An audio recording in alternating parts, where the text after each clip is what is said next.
Welcome to the SABC News COVID-19 Global Wrap, where myself, Babalola Phaka, and my colleague Busisi Wakhatebe bring you highlights of news which dominated headlines with regards to the coronavirus pandemic. But before we delve into it, let us have a look at some global stats.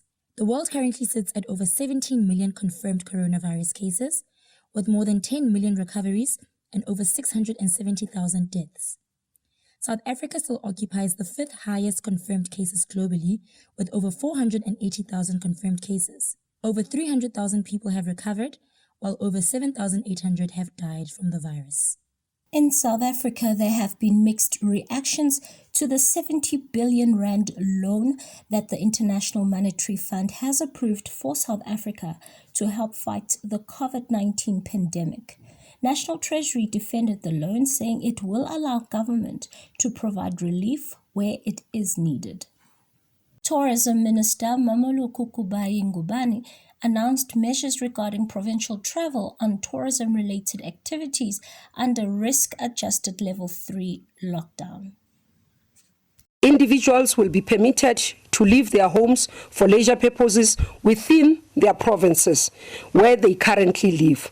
Let me emphasize this. It is only for intra-provincial travel, not inter-provincial. It's intra, not inter. So it's within your province. If you are in Gauteng, you are allowed to be within Gauteng. You don't go to KZN. If you are in KZN, you don't go to Gauteng. That's what it means.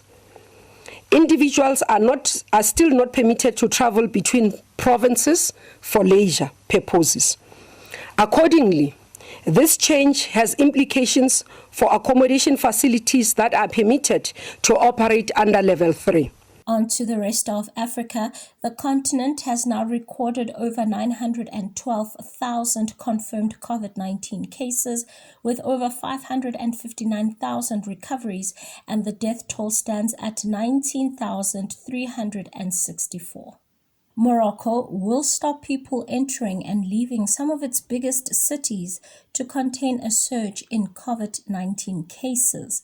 Meanwhile, Kenyan President Uhuru Kenyatta has attributed ill discipline by citizens to the rising number of COVID-19 infections in the country.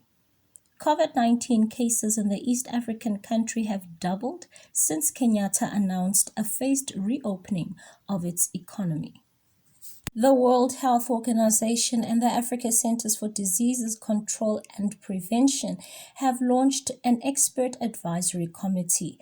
The 25-member Regional Expert Committee on Traditional Medicine for COVID-19 will provide independent scientific advice and support to countries on the safety, efficacy, and quality of traditional medicine therapies in Africa. And lastly, the WHO African region has called on member states to ensure the safety of healthcare workers across the continent as they stand on the front lines of the COVID-19 pandemic. This after 10,000 healthcare workers across the continent have now tested positive for the virus. Through the global UN supply platform, more than 2 million items of PPE, including masks, goggles, and gloves, have been shipped to African countries, and 41 million PPE items are in the pipeline for shipment starting this weekend. We are committed in WHO, with the support of international partners, to continue helping countries to replenish these essential supplies. And now for international news. The United States of America surpassed the 150,000 death toll this week, accounting for almost a quarter of the world's total COVID-19 deaths. Some of the worst-hit American states are seeing their highest death tolls, with Florida recording 217 fatalities on Wednesday. The USA also saw an increase of 10,000 deaths in the past 11 days, which is the fastest since early June. Health experts have urged the US to revise its response to the pandemic, adding that the outbreak could be brought under control if guidelines including social distancing and the mandatory wearing of face coverings were strictly adhered to. And in the country with the world's second worst COVID-19 outbreak, Brazil set a daily record of over 69,000 confirmed new cases on Wednesday. First Lady Michelle Bolsonaro has also tested positive for the virus. In Asia, Residents in Hong Kong have been urged to stay indoors following warnings of a large-scale outbreak that could potentially grip the city. And in Tokyo, restaurants, bars, and karaoke parlors have been ordered to shorten their operating hours from 5 a.m. to 10 p.m. as of the 3rd of August as cases hit a new daily high. And in Europe, Spain slammed recommendations by Britain and Germany that their citizens avoid its islands and beaches due to an increase in COVID-19 cases during what should be the height of its tourism season. And finally, the anti-malaria drug hydroxychloroquine was once again in the spotlight this week.